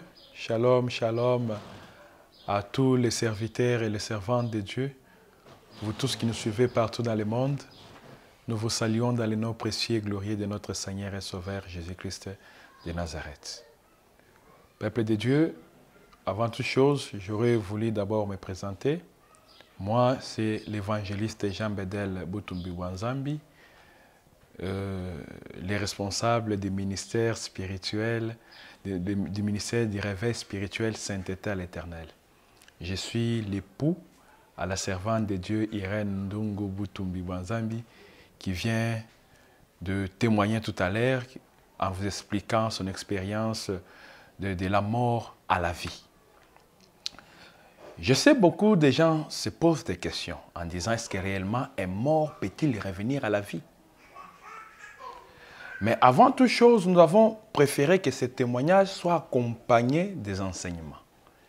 Et le thème de ce témoignage et de cet enseignement, bien sûr, est « Où passeras-tu ton éternité après la mort? Car l'enfer et le paradis sont bien réels. » Nous connaissons tous que les gens sont en train de mourir et un jour, toi et moi, nous mourrons. Mais après la mort, il y a une vie qui continue, il y a une réalité, bien sûr, que chacun d'entre nous, après avoir passé son séjour sur la terre, nous quitterons tous la terre pour une autre destination. C'est-à-dire, soit vous mourrez pour aller vous reposer, ou soit vous mourrez pour aller être tourmenté pendant toute une éternité, c'est-à-dire pendant des siècles et des siècles. Cet enseignement est basé d'abord dans la parole qui est tirée du livre de Luc, Luc chapitre 16, au verset 19, au verset 31. Mais avant de lire ce texte, j'aurais voulu d'abord vous expliquer en vous disant que c'est une vérité, que Dieu est capable d'amener quelqu'un dans le séjour des morts, là où il y a les morts, et les ramener à la vie. Parce que beaucoup n'arrivent pas à croire, beaucoup doutent, beaucoup se disent que c'est impossible que quelqu'un meure, revienne à la vie. Mais je vous garantis que la Bible, dans la Bible, le Seigneur nous a tout donné comme détail de la vie qui se passe après la mort. Mais à ce qui concerne la plus grande question que beaucoup d'entre nous se posent, est-ce que quelqu'un peut mourir et revenir à la vie pour nous dire de ce qu'est la vie après la mort? Oui. Je vous demanderai d'ouvrir vos Bibles avec moi ensemble, de lire notre premier texte avant de passer à autre chose. Nous allons lire la Bible dans le livre de 1 Samuel. 1 Samuel chapitre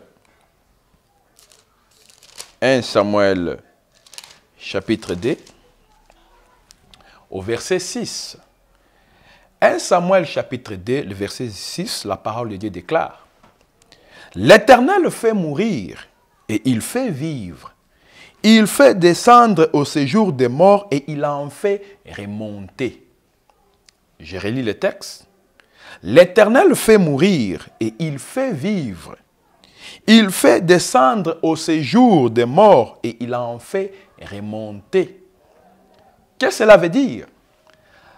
La Bible qui est la parole de Dieu, le Seigneur veut tout simplement nous dire qu'il est capable de faire mourir et d'amener la personne qui l'a fait mourir dans le séjour de mort plutôt, et les ramener encore à la vie.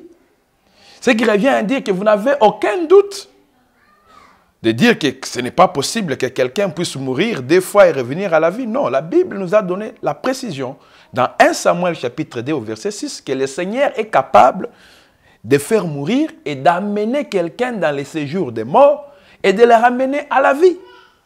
Pourquoi le Seigneur doit-il tuer quelqu'un, l'amener dans les séjours de mort et le ramener à la vie? Je pense que c'est là où nous allons maintenant entrer en profondeur pour qu'ensemble nous puissions comprendre l'importance et l'impact du fait que le Seigneur, dans notre génération, il commence à amener les gens en enfer, dans les séjours des morts, et les ramener à la vie, afin que ces derniers puissent témoigner et que toi et moi, nous puissions mettre nos vies en ordre, afin que lorsque nous quitterons sur la terre, que nous ayons dans un bon endroit qui est réservé pour les saints. Je venais tout à l'heure de vous dire que ce grand thème qui est « Où passera-t-il ton éternité après la mort ?» car le paradis et l'enfer sont bien réels, est tiré du livre de Luc chapitre 16 au verset 19 à 31. J'aurais voulu que tu ouvres la Bible avec moi, que nous puissions tous lire ensemble, parce que c'est un enseignement que nous allons tous veiller, parce qu'il y aura des questions que vous allez nous poser. Et toutes les questions que vous allez nous poser en conformité du témoignage, nous aurons la capacité de vous répondre par rapport à ce qui est écrit dans la Bible. Parce que ce témoignage a les assises. Il y a toutes les choses que vous entendrez de la part de la servante de Dieu, nous serons capables à vous montrer cela bibliquement parlant. Nous lisons d'abord les textes de Luc chapitre 16 au verset 19 à 31. La Bible nous parle d'une parabole très intéressante. La Bible dit ceci. Il y avait un homme riche qui était vêtu de pourpre et de fer lin et qui chaque jour menait joyeuse et brillante vie. Un pauvre nommé Lazare était couché à sa porte, couvert d'ulcères et désirait de se rassasier des miettes qui tombaient de la table des riches. Et même les chiens venaient encore lécher ses ulcères. Les pauvres mourut, il fut porté par les anges dans les seins d'Abraham. Les riches mourut aussi, il fut enseveli dans les séjours des morts. Il leva les yeux et tandis qu'il était en proie au tourment, il vit de loin Abraham et Lazare dans son sein. Il s'écria, « Père Abraham, aie pitié de moi. Et envoie Lazare pour qu'il trempe le bout de son doigt dans l'eau et me réfléchisse la langue, car je souffre cruellement dans cette flamme. » Abraham répondit, « Mon enfant, souviens-toi que tu as récité bien pendant ta vie et que Lazare a eu les mots pendant la sienne. Maintenant, il est ici consolé. Et toi, tu souffres. D'ailleurs, il y a entre nous et vous un grand abîme, afin que ceux qui voudraient passer d'ici vers vous ou de là vers nous ne puissent le faire. » Le riche dit, « Je t'en prie donc, Père Abraham, d'envoyer Lazare dans la maison de mon père, car j'ai 5 frères, c'est pour qu'il leur atteste ces choses, afin qu'ils ne viennent pas aussi dans ces lieux de tourment. » Abraham répondit, « Ils ont Moïse et les prophètes, qu'ils les écoutent. » Et il dit, « Non, Père Abraham, mais si quelqu'un des morts va vers eux, ils se repentiront. » Et Abraham lui dit, « S'ils n'écoutent pas Moïse et les prophètes, ils ne se laisseront pas persuader quand même quelqu'un des morts ressusciterait. » La parole du Seigneur. Peuple de Dieu, serviteurs et servantes, la Bible nous parle d'une très belle histoire de 2 hommes qui ont vécu sur la terre comme toi et moi. La Bible nous décrit que l'un était pauvre et l'autre était riche. Mais un jour, les 2 sont morts. Et la Bible, pour nous aider à comprendre, parce que la vie après la mort reste toujours un mystère, reste toujours quelque chose que toute personne se pose des questions de savoir est-ce que réellement, après la mort, où est-ce que les gens vont? Lorsqu'on était enfant, on nous disait souvent que non, si quelqu'un meurt, si quelqu'un quitte la terre à travers la mort, il va aller dans une ville ou dans un village. Mais le Seigneur avait compris que l'humanité n'avait pas la vérité à la question concernant la vie après la mort. Et le Seigneur a permis, à travers ces paraboles, pour nous aider à comprendre la réalité de la vie après la mort. Et ici, la Bible nous dit, le pauvre Lazare et l'homme riche, lorsqu'ils sont morts, les deux ne sont pas allés dans une même destination. La Bible nous dit, l'un est allé dans les lieux de tourment, l'autre dans les seins d'Abraham. Ce qui revient dire, après la mort, il y a deux destinations. Que personne ne vous trompe. Après la mort, il n'y a pas 3, il n'y a pas 4 destinations. Il n'y a que 2. La première destination, c'est ce que la Bible nous dit, nous parle des lieux de tourment. Et la deuxième destination, c'est ce que nous appelons les lieux de repos. Pourquoi les 2 destinations? Parce que le Seigneur, par sa grâce, il a envoyé Jésus-Christ pour venir sauver l'humanité. C'est en Jésus-Christ que nous avons la possibilité d'aller dans les lieux de repos.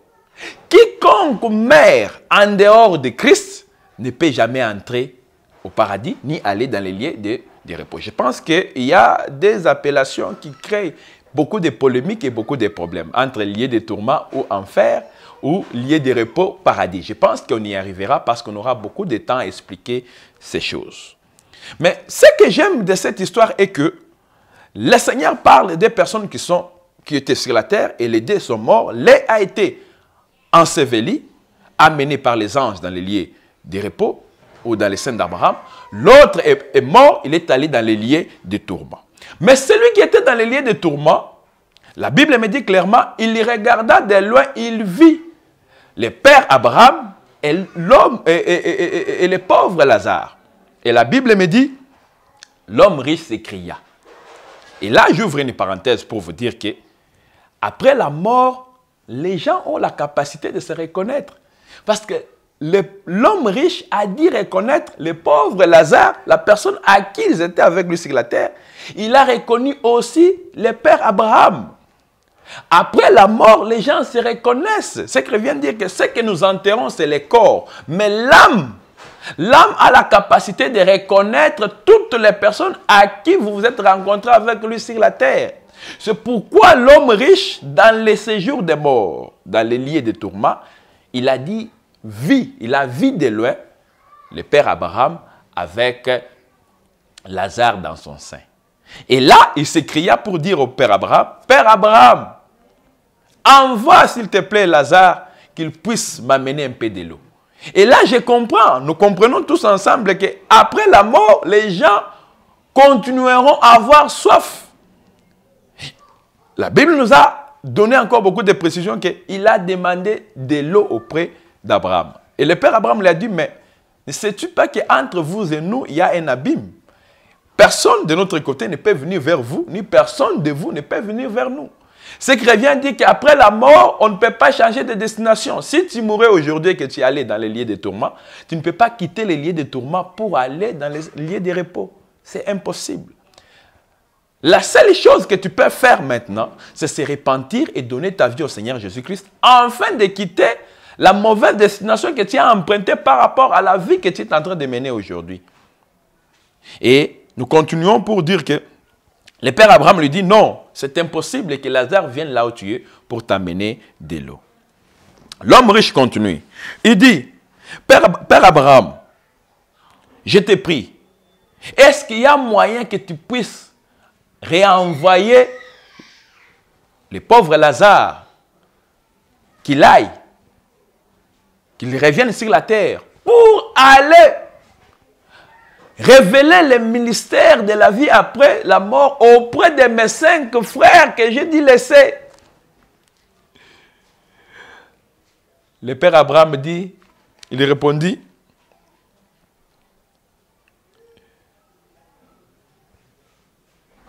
ils ont Moïse et les prophètes. Qu'est-ce que cela veut dire?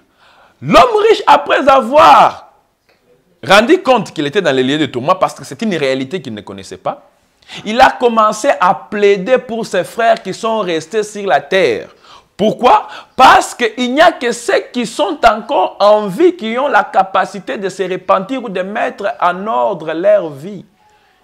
Il n'y a plus de repentance pour les morts. C'est pourquoi la Bible nous dit, notre Dieu n'est pas le Dieu des morts, il est le Dieu de vivants. Et la personne de l'homme riche, après avoir se retrouvé dans les lieux de tourment, il a compris que pour lui, c'était déjà trop tard. Mais il y a encore la possibilité que ses frères écoutent et se répandent pour qu'ils n'aillent pas dans les lieux de tourment. J'ai toujours posé à beaucoup de gens là cette question. Si c'était toi à la place de l'homme riche, est-ce que tu pouvais plaider pour tes frères de la même façon qu'il a fait? C'est qu'il vient de dire que quel que soit ce qu'il avait, l'état où il s'était retrouvé, où il ne pouvait plus réparer, il continuait à avoir la compassion pour ses frères. Et la Bible nous dit, le père Abraham a dit, ils ont Moïse et les prophètes. Les 5 frères dont l'homme riche était en train de plaider, les 5 frères représentent les 5 continents. L'Afrique, l'Amérique, l'Europe, l'Asie et l'Océanie. L'homme riche était en train de plaider pour dire au père Abraham, avec l'incrédulité des hommes actuellement sur la terre, bien sûr, il y a des prédicateurs. Les gens prêchent. Les prédicateurs de la vérité, bien qu'ils ne sont plus nombreux, mais quand même, il y a des gens qui disent la vérité, qui prêchent la vérité. Ces gens-là sont devenus des incrédules. Mais si quelqu'un de mort revenait à la vie et les rencontrait les choses qu'il a vécues après la mort, ces gens-là se repentiront. Le père Abraham a dit non. S'ils ne se repentent pas après avoir écouté les enseignements de Moïse et des prophètes, même si un homme mort revenait à la vie, ces gens-là ne se repentiront pas.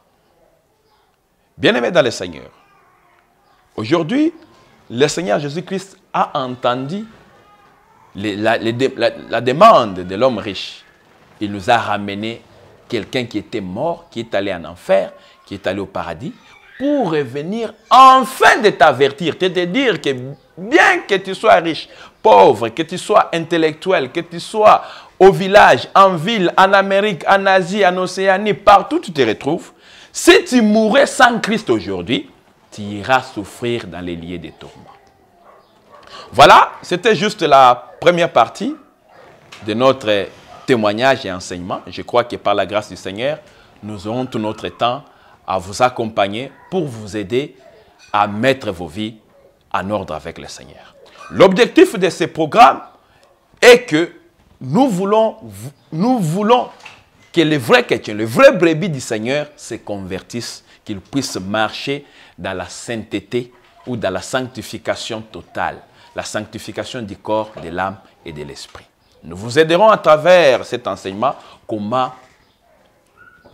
mettre sa vie en ordre avec le Seigneur, que ceux qui sont encore dans les ténèbres, ceux qui vivent encore dans les péchés, qu'ils puissent abandonner, car le Seigneur Jésus-Christ revient déjà. Que le Seigneur Jésus-Christ vous bénisse abondamment. À la prochaine. Merci.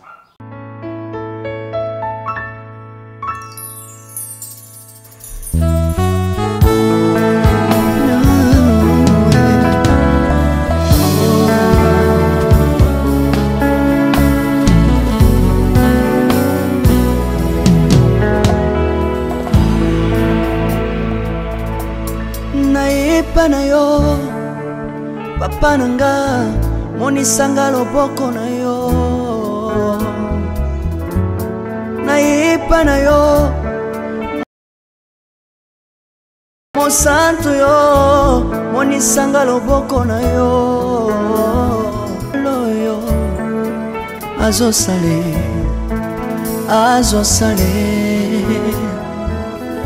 zamba lolo azosale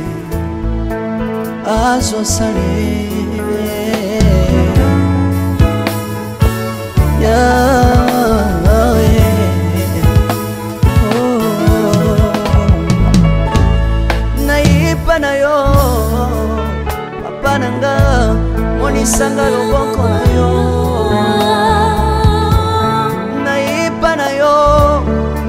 mosantu yo monisanga loboko na zamba lolo yo azosale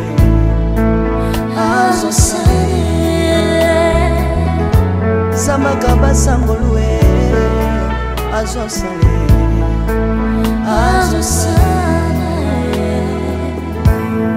salilanga yesu yesu salilanga yesu yesu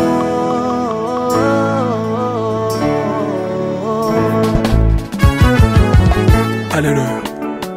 Yesu azana pa moi. Kombama na yo Jésus. Kombama. Tilobo. Yesu na lingi na tachola Yesu. Papa na lingi na témoigner sangalo na ye. Sois bato. Yoka bosenga na nga zambaka basaye. Yoka shije na nga ye sangalo na ye.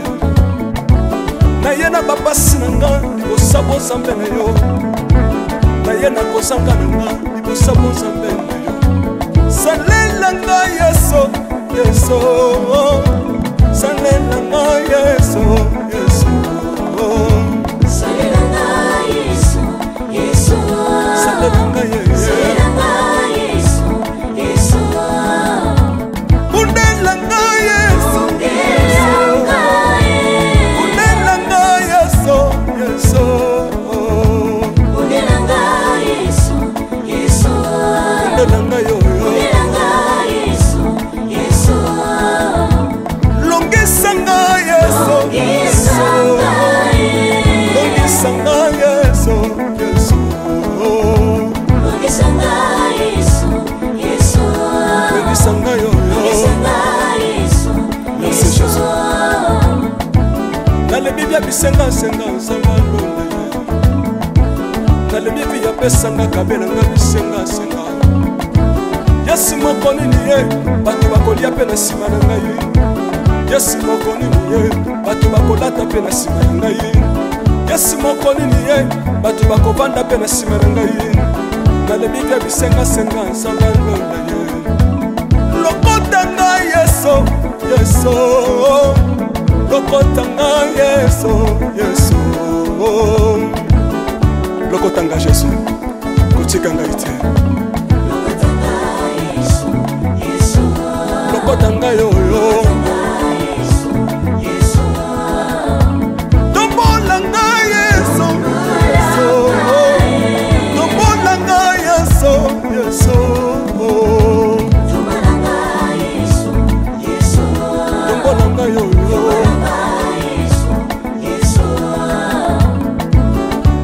Lele lele lele Mesa wafako Lele lele lele Mesa wafako Watitishina watitishina nsambi watenzelela. Watitishina watitishina nsambi watenzelela. Yesu Yesu Lesa mukatanga lesa, Lesa mukatanga lesa, Lesa mukatanga ye, Lesa mukatanga lesa. Alléluia. Chilobo Chilobo. Soki nazoyemba opekisanga te, oyebi te bisika nzambe alokotanga unayemba boye. Soki nakoma kosambela sambela opekisanga te, oyebi te bisika nzambe azwanga unasambela boye. Soki nakoma kobina bina opekisanga te, oyebi te makambo nzambe asalelanga unabina boye. Nzambe nazobinela aza nzamba bosolo oyo naza koyembela yende nzamba libela. Nzambe nazoyembela aza nzamba bosolo oyo naza koteya yende nzamba libela. lelelelelele nalingi mobala oyo nalingi mobala oyo Yesu aza nzambe ayoki bosenga na nga nzamba kabasa ye, ayoki suje na nga ye nzamba ndonda ye. nazalaka locataire apesinga lopango natambolaka makolo lelo nakomi na motuka ngai oyoyo nazalaka kobala te lelo apesinga libala apambolinga yeso yeso apambolinga yeso yeso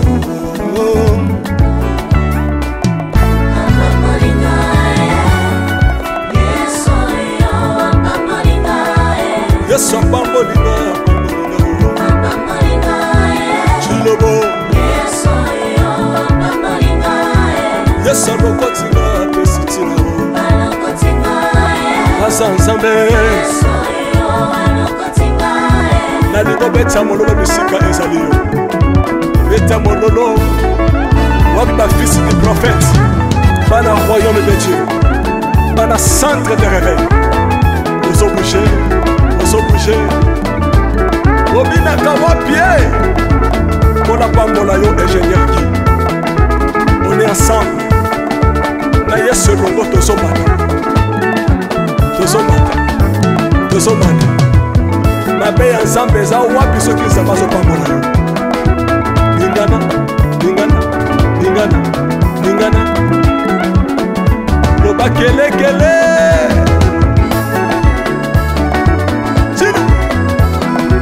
Salam ngombe.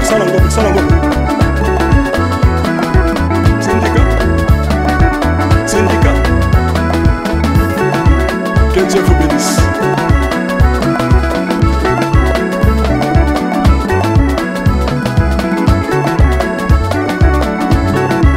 Samba pambola bino.